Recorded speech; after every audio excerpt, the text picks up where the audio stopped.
ఇప్పుడున్న కాంగ్రెస్ ప్రభుత్వం నిరుద్యోగులకు అన్యాయం చేసిందని చెప్తున్నారు. అది ఎంతవరకు నిజం అంటారు? ఇప్పుడు వచ్చిన గవర్నమెంట్ 1.5 ఇయర్ 1.5 ఇయర్లో దాదాపుగా 50,000 నియామక పత్రాలు ఇచ్చిండ్రు. 50,000 నియామక పత్రాల్లో బీఆర్ఎస్ అలాట్ చేసినాయని ఓన్లీ నియామక పత్రాల వరకు కాంగ్రెస్ ప్రభుత్వం ఇచ్చిందని చెప్పి మరి అప్పుడు అప్పుడే నోటిఫికేషన్ ఇచ్చినటువంటి బీఆర్ఎస్ పార్టీ అప్పుడే నియామక పత్రాలు ఎందుకు లేకపోయింది? ఇవ్వాలి కదా ఎలక్షన్ కోడ్ వల్ల. అవును, మరి అందుకోసం కాంగ్రెస్ వీళ్ళకు ఉంది చిత్తశుద్ధి.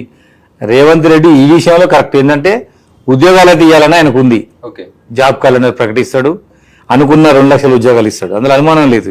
ఎందుకంటే ఆయన చెప్పి వచ్చిందే నిరుద్యోగులకు ఉద్యోగాలు ఇస్తారని చెప్పి వచ్చింది రేవంత్ రెడ్డి. కాబట్టి దాన్ని మర్చిపోడు, గుర్తుపెట్టుకోండి. 6 హామీల గురించి ఏం చెప్తారు? 6 హామీలు చూడండి మీరు ఎంత బ్రహ్మాండంగా అవుతున్నాయి, గుర్తుపెట్టుకోండి. ఏమైనా మీ నోటితో మీరు చెప్పండి. ఇప్పుడు మహిళలకు ఉచిత ప్రయాణం కాలేదా? రైతు భరోసా వేయలేదా? అందరికీ వేసారు రైతు భరోసా. మొత్తం పడ్డాయి కదా, నాకు పడ్డది 3,000 రూపాయలు. ఎంత ఇస్తా అని చెప్పి ఎకరానికి నాకు 3,000 పడ్డాయి.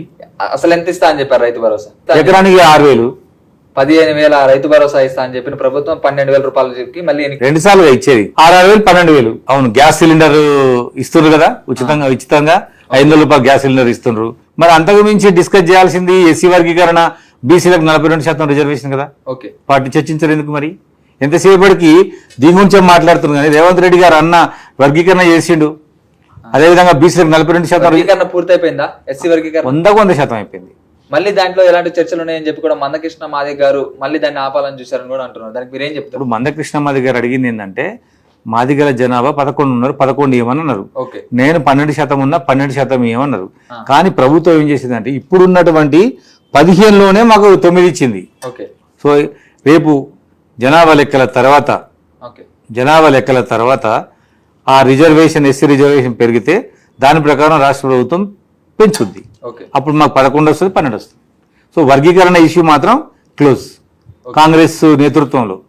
బీసీ కులగణన గురించి మీరేం చెప్తారు? బీసీ కులగణన గురించి రాష్ట్ర ప్రభుత్వం అసెంబ్లీలో తీర్మానం చేసింది, కేబినెట్ లో ఆర్డినెన్స్ తీసుకొస్తున్నారు. అయితే దీన్ని చట్టం చేయాల్సిన బాధ్యత బీజేపీది కేంద్రంలో. వాళ్ళు తప్పించుకుంది. ఇక్కడ బీసీ ప్రధానమంత్రి మోడీ ఉన్నాడు, కేంద్ర మంత్రి కిషన్ రెడ్డి ఉన్నాడు, బీసీ మంత్రి బండి సంజయ్ ఉన్నారు. ఈ రాష్ట్రంలో ఉన్నటువంటి ఈ ప్రభుత్వం చేసినటువంటి చట్టాన్ని కేంద్రంలో దాన్ని చట్టం చేసుకురావాల్సిన బాధ్యత ఈ రాష్ట్రంలో ఉన్నటువంటి మంత్రులు ఉంది. వాళ్ళు ఏం మాట్లాడతలేరు. బీజేపీ వాళ్ళు పక్కా తప్పించుకున్నారు. ఎట్లా చూసుకోవచ్చు మరి దీన్ని? బీజేపీ మోసం చేసింది. ఎంతసేపటికి రేవంత్ రెడ్డికి క్రెడిట్ అని చూసుకుంటారు తప్ప బీసీలది న్యాయమైన డిమాండ్ అని మాత్రం వాళ్ళు అనుకోవట్లేరు. సో రేవంత్ రెడ్డి గారు అటు పార్టీలో 42% ఇస్తారంటుండు. ఇప్పుడు అర్జెంటుగా అడ్డం తీసుకొచ్చి ఈ ఎన్నికల వరకు రాష్ట్ర ప్రభుత్వం 42% రిజర్వేషన్ తోటి ఎన్నికలు పోవాలనుకుంటుంది.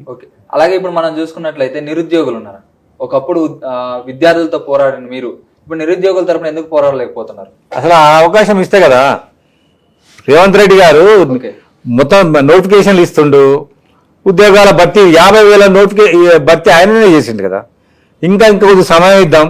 ఖచ్చితంగా ఈ మనకు రావాల్సినటువంటి ఉద్యోగాలలో ప్రధానంగా పెద్ద ఉద్యోగాలు ఏంటంటే పోలీస్ కానిస్టేబుల్, అదేవిధంగా డాక్టర్స్ అంటే మెడికల్ ఫీల్డ్, ఆ తర్వాత టీచర్లు.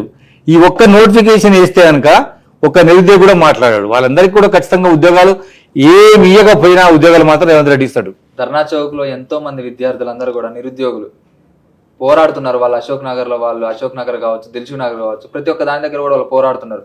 ఇదే ఇంతకు ముందు రాహుల్ గాంధీ గారు వచ్చి చిక్కడపల్లి సెంట్రల్ లైబ్రరీకి వచ్చి మీ హామీ ఇస్తా అని చెప్పారు. ఇప్పుడు చిక్కడపల్లికి ఏ ఒక్క మంత్రి కూడా రాలేకపోతున్నారు, ఏ ఒక్క ఎమ్మెల్యే కూడా రాలేకపోతున్నారు. ఎందుకు అంటే మొన్న రియాజ్ గారు కూడా పోయిందిగా, ఆయన కూడా అడ్డుకున్నారు నిరుద్యోగులు. వాళ్ళకి ఏంది వాళ్ళ బాధ, వాళ్ళకు ఉద్యోగాలు కావాలని వాళ్ళు అడుగుతున్నారు కదా.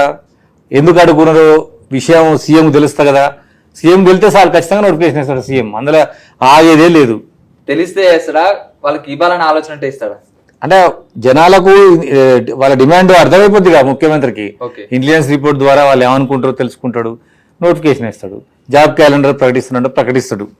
ఖచ్చితంగా నిరుద్యోగులు మాత్రం ఎట్టి బస్సులు ఆందోళన చెందాల్సిన అవసరం లేదు.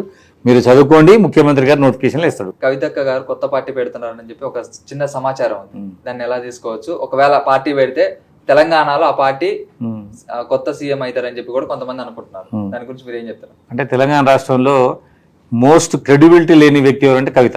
అంటే తెలంగాణలో మామూలుగా మనకు ఒక చెడ్డ పేరు ఉంది కదా, చుక్క ముక్క దసరా పండుగ అని అంటాం కదా. దానికి నిలువెత్తు రూపం ఆమె చేసిన పని దేశవ్యాప్తంగా తెలంగాణ మహిళల యొక్క గౌరవం పోయింది. ఎందుకంటే ఆమె దేశవ్యాప్తంగా లిక్కర్ని పాలసీని దేశవ్యాప్తంగా మద్యం మాఫియాలో ఆమె ఇరుక్కుపోయింది, పోయి 6 నెలలు జైలుకు పోయింది. ఓకే. ఇప్పుడు కేవలము ఈ బీసీ రిజర్వేషన్ అనేది ఆమె యొక్క మచ్చను తొలగించుకోవడం కోసమే. నేను ముందు 10 సార్లు చెప్పిన ఆమె గురించి. ఇటువంటి వ్యక్తులు రాజకీయంలో ఉండకూడదు. ఎందుకంటే అంత డబ్బు పిచ్చున్న మనిషిని తెలంగాణలో ఎక్కడ చూడలే. ఇంతవరకు చేసిన పని ఏంటి చెప్పండి. అంతే. ఆమె ఇల్లు చూసిరా మీరు? చూసి స్వర్గం లాగా కట్టుకుంది ఇల్లు. ఎవరి కష్టం మీద ఏం పని చేసింది ఆమె? ఏడ బంతిపూలు పోయిపోయింది, ఏడ నాటుకు పోయింది, ఏడ కూలికి పోయింది. ఆమె ఎమ్మెల్సీ అయితే ఆమెకు వచ్చిన పైసలు ఎన్ని? ఆమె నిజామాబాద్ ఎంపీకి వెళ్తే ఆమెకు వచ్చిన పైసలు ఎన్ని? ఏందా ఇల్లు, ఎక్కడి పైసలు? 20,000 కోట్ల రూపాయలకు టార్గెట్ పెట్టుకున్నది. ఓకే.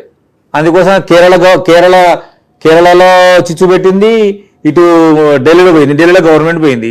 రేపు కేరళ ఏమైతే చూద్దాం. కవిత గారి వల్ల మంచి నాయకుడు ఎవరు? కేజ్రీవాల్, అరవింద్ కేజ్రీవాల్. ఓకే. ఆయనే ఆగమైపోయిండు. ఆమె పార్టీ పెడితే అది లిక్కల పార్టీ పెట్టుకోవాలి. ఆమె మ్యాన్సీన్ హౌస్, ఇది ఉంది చూసిన మ్యాన్సీన్ హౌస్, ఓకే. ఆ గుర్తు పెట్టుకుంటే ఆమె గెలుస్తుంది. షేర్ చేయండి, లైక్ చేయండి, సబ్స్క్రైబ్ చేయండి. మరిన్ని వీడియోల కోసం బెల్ సింబల్ పై క్లిక్ చేయండి.